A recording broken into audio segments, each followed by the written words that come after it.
So now it's doing 6 figures per month. Last month, you can see September, it did 113K, and you can see it's also US dollar. $113,000, 1 month, US dollars.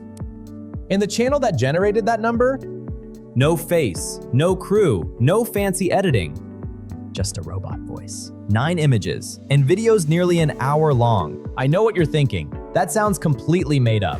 But you just saw the dashboard yourself. So the real question is, how does something this simple make this much money?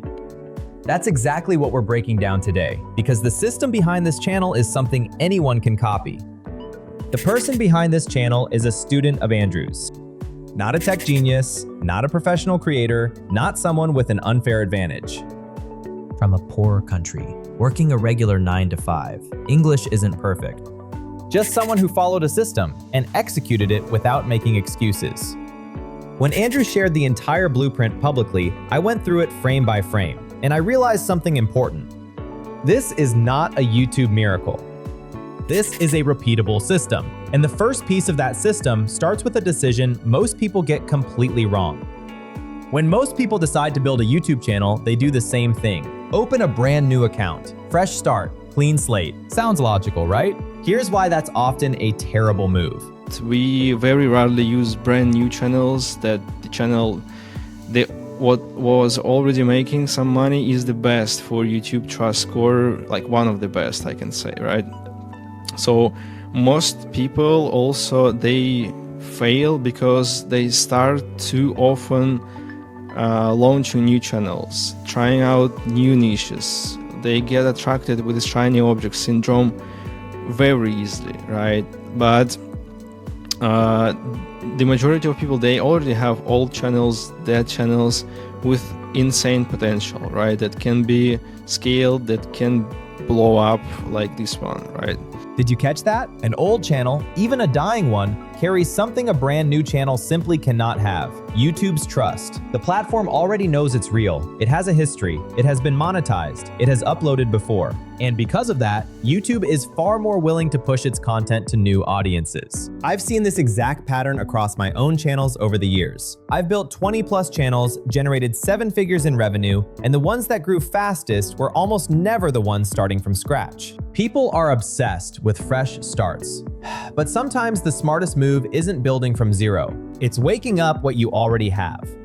So before you go create a new channel, ask yourself first, do you already have something sitting there that's just sleeping? If you do, that sleeping channel might be worth more than anything you'd build today. And if you don't have an old channel yet, don't worry. I put together a guide on how to properly set up and position a new channel to build trust with YouTube from day one. Link is in the description below. Okay, so you have a channel, old or new. What do you actually put on it? This is where most people make the second big mistake. They either chase a completely new niche nobody has heard of, or they copy what's already winning word for word. Both of those are wrong. Andrew calls it cross-transfer, and it's one of the most powerful ideas I've come across in content strategy. The idea is simple. Find an existing niche with a proven hungry audience, study what's already working in completely unrelated niches, then bring that format in with a fresh angle, something this audience hasn't seen told that way before. Andrew studied channels about the Amish community, about isolated religious groups, about people living radically different lives. What did those channels have in common? Viewers are obsessed with the daily routines of groups they can't relate to. Not the big dramatic moments, the small, specific, ordinary details of an extraordinary life. He took that format, proven in other niches, and transferred it directly into World War II history.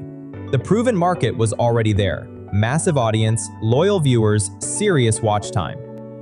But instead of making the same battle summaries everyone else was making, this channel went deeper. Smaller stories, more human details, daily life inside prisoner of war camps, how soldiers ate, how they survived their routines inside extraordinary chaos. Things like how prisoners got haircuts, what movies they watched, how families sometimes invited them to Sunday dinners. Same psychology, different market, zero competition. That's cross-transfer, and once you see it, you'll start spotting these opportunities everywhere. Now, here's why this works so well for this specific audience. The core viewer base skews heavily toward men, 65 and older. This group has been watching World War II content for decades. They've seen every documentary, read every book, they know the famous generals, the major battles, the turning points. The big stories? Old news. But the small human stories, how prisoners organized their days, what they ate, how they kept their sanity, that's the corner of history nobody had fully explored for them. It felt like discovery, in a niche they thought they already knew everything about. When you understand your audience that deeply, finding your angle stops being guesswork. It becomes obvious. Freshness inside a proven niche is where channels explode. And that unique twist doesn't have to be complicated. Sometimes it's just asking, what part of this topic has nobody gone deep on yet? You do not need to reinvent the wheel. You just need to spin it from a different direction. The production system that makes this scalable. So now you have the niche, you have the angle. The next question is, how do you actually produce this without a team, without a budget, and without spending weeks on every single video? The answer might surprise you. The most popular video on this channel has 9 images. 9. Stretched across nearly an hour of content. Pretty simple AI voiceover, right? So you can see it's like 1 image, 2nd, 3rd, 4th, 5th, 6th, 7th, 8th, 9th. So 9 images during almost 1 hour video with simple AI voiceover, and it did 14K, less than 1 month, right? $14,000 from 9 images and an AI voice in less than 1 month. Now, before you think this is a fluke, here's why it worked. The audience watching World War II content isn't there for visual effects. They're there for the story. They want tension. They want to be pulled in. They want to discover something they didn't know before. Honestly, half the internet is editing videos like their keyboard owes them money. Meanwhile, some of the highest earning channels are winning with nothing but great packaging and strong storytelling. Simple format with strong content is a weapon, not a weakness. And here's the number that makes this real. The RPM on this channel? $11.50. Did you know that the average short-form video earns somewhere between 20 cents and 30 cents per 1,000 views? This channel is earning 38 times that. Why? Because long-form content in the right niche attracts a completely different advertiser. Higher value products, more serious buyers, ads that cost more to run, which means more money flows back to the creator. A 1-hour video with strong retention doesn't just earn more per view, it earns more per minute of attention than almost anything else on the platform. That's why long-form wins in this niche. Not because it's easier, because it's worth more. Here's the exact production stack Andrew used. Scripts written entirely with AI, with carefully engineered prompts that keep viewers watching through long-form content. Voiceover done with ElevenLabs. Clean, natural, and consistent across every video. Images sourced from a mix of real historical photographs and AI-generated visuals using Leonardo AI with the Lucid Realism model. Thumbnails designed to look as close to real photographs as possible, because for this specific audience, that's what stops the scroll. And with tools like Revit AI, you can take that entire production stack and compress it dramatically. Script to video, audio to video, prompt to video, automated captions, 4K output. The whole pipeline runs without advanced editing skills. Production costs per video after the initial setup, basically zero. Now, a lot of people ask me, if I use AI voice or AI visuals, won't viewers reject it? My answer is always the same. They reject bad content, not AI. If the storytelling is weak and the research is lazy, yes, they'll leave. But if the content is genuinely engaging, a huge portion of the audience does not care nearly as much as beginners think. This channel is proof of that. People were voluntarily sending money, super thanks, to a completely faceless AI channel. Not because of the production quality, but because the content consistently delivered something they genuinely valued. The market is harsher than people think, but also fairer. It rewards value, not effort. If this is clicking for you, hit like and subscribe so you don't miss what's coming next. And if you want a weekly breakdown of how to build a 7-figure YouTube channel with AI, I share the exact strategies every week inside the Tube Operator newsletter. Free to join, link is in the description below. Alright, now let's talk about the move most creators completely miss the moment something starts working. This is the lesson most creators never learn, even after years on the platform. When something starts working, most people get distracted. New niche, new channel, new idea, new dopamine hit. Andrew is very direct about this. Here is something I want to show you, which you will like rarely see on automational channels, is that there are super thanks. So you can see there are like a lot of people who send actually money, right? And because they enjoy the content pretty much. So the next thing is gathering feedback and understanding who your loyal audience is, right? Like what they ask for, because as I mentioned, even if the audience is broad, the market is not endless. So if you lie in your videos, right, however, people already understand World War II topics. If you lie, if you say something which is not really relevant, it's gonna stop your channel from growth, basically. And that's not just YouTube advice. That's a business principle. When you find proof that something works, you don't pivot, you press harder. The move here wasn't to celebrate and disappear. It was to upload more, study comments, pay attention to what viewers kept asking for, and feed that demand directly back into the next batch of videos. Your comment section is not just validation. It is market research. Your audience will tell you exactly what they want next, sometimes directly, sometimes buried inside repeated patterns. The clues are always there. Here's the exact system for doing this, and most creators completely skip it. Install a browser extension called Comment Exporter. Pull every single comment from your top performing videos. Every question, every reaction, every "I never knew that" and "Can you do one about X?" Then feed that entire export into an AI. Ask it, what topics do viewers keep asking for? What gaps are they pointing to? What emotional responses are appearing most frequently? Within minutes, you have a content brief built entirely from real audience demand, not guesswork. This is how you stop making videos you think people want and start making videos they're already asking for. That's the difference between a creator who grinds and a channel that compounds. And here's the thing most people get completely wrong when momentum finally hits. They do something I see constantly. One video starts working and suddenly they think, I should launch 5 more channels, test new niches, diversify. That is one of the most expensive mistakes you can make. You just built trust on a channel. The algorithm just started pushing your content. Your audience just found you. And you want to abandon all of that to start from zero again? Don't. Stay focused. Go deeper. The channel you have is the channel you scale. Now, here's the most practical framework Andrew actually applies, the one that tells you exactly how to split your creative energy once momentum is there. Just apply 80-20 rule, like 80% you need to double down on what's already working, on your outliers, but still they will be burnt out, right? Like also competitors, they will see your outliers and they also start using them, right? Start making videos about these topics. So 20% you need to dedicate to new videos, to looking something like a new format. Like here I showed you with planes, with some weapons, right? So not only prisoners of war.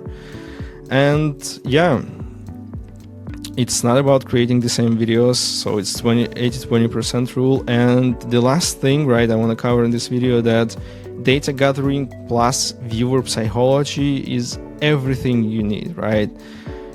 So first of all, study your video performance only by views, right? No, not just, don't rely on CTR, on AVD, because they don't really matter as much as views, because you can start chasing them only. And as I mentioned, also AVD and CTR, it matters so much in smaller videos, in very competitive markets where people can fight for every half a second of AVD. And views is only the most important metric, so you need to focus on, right? So if you see like this video, it doesn't have like greatest CTR, right? By far it's pretty weak, right? And if you go to AVD, also you check, it's not greatest AVD, right? It's pretty decent. I would say it's even like close to bad AVD than good AVD, but it doesn't matter, right? As long as you understand how to hack YouTube and to hack viewer psychology, right? What they need, you can make it, right? 80% of your effort goes into what's already proven to work. But here's what that actually means in practice. It's not just make more of the same video, it means studying your outliers deeply. Which specific angle made that video pop? Was it the tension in the title? The type of character in the story? The emotional hook in the first 30 seconds? You reverse engineer what worked, then systematically recreate those conditions across new videos. You're not copying yourself, you're understanding your own formula well enough to reproduce it on demand. And the 20%?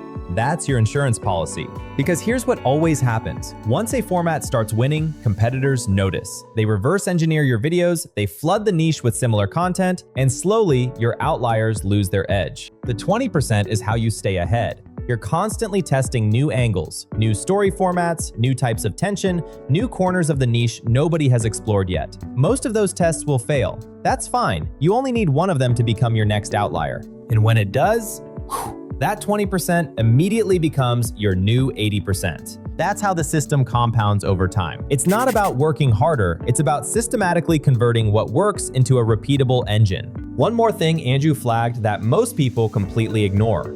Don't worship vanity metrics. CTR. How often people click your thumbnail, and AVD. How long people watch are not the whole story. Some of the winning videos on this channel had weak CTR, mediocre AVD. By standard dashboard logic, they should have underperformed. But they still pulled massive views and serious revenue. Why? Because total market demand was strong. The topic fit the audience. The content library reinforced itself over time. One strong metric in a huge niche beats perfect metrics in a tiny niche every single time. Let's bring it back to where we started. $113,000 a month. 9 images, an AI voice, a channel most people would have deleted years ago. Here's what this story actually teaches us. Takeaway number 1, revive before you rebuild. You probably already have a sleeping channel with trust baked in. Start there. Takeaway number 2, same market, fresh angle. Don't copy what's winning, transfer a proven format from a different niche into a hungry audience. That gap is where channels explode. Takeaway number 3, simple format, strong story. 9 images, $14,000, $11.50 RPM. The visuals were nothing. The story was everything. Takeaway number 4, momentum is everything. Double down ruthlessly. When something works, don't pivot. Don't launch new channels. Apply the 80-20 rule and let the system compound. This student of Andrew's was not special in the way people imagine success requires being special. No perfect accent, no fancy studio, no shortcut. What they had was a working system, relentless execution, and the discipline to stay focused long enough for everything to compound. Across my own journey, from making almost nothing in the beginning to building 20+ channels that have generated millions of dollars, the biggest lesson I've learned is this. The winners are rarely the loudest or the flashiest. They are the ones who keep testing, keep learning, and once they find something that works, they go all in. There is absolutely no reason you can't do the same. If this video shifted how you think about YouTube, subscribe right now. Every week, I break down the exact strategies behind million-dollar channels, what's working, why it's working, and how you can apply it yourself. You don't want to miss what's coming next. Now, if this got your brain moving, watch this one next. I found 15 real people running million-dollar businesses with no employees, no office, completely on their own. And I broke down exactly how each of them did it. No employees, no office, $1 million plus. I found 15 people doing this right now. Click it. See you there.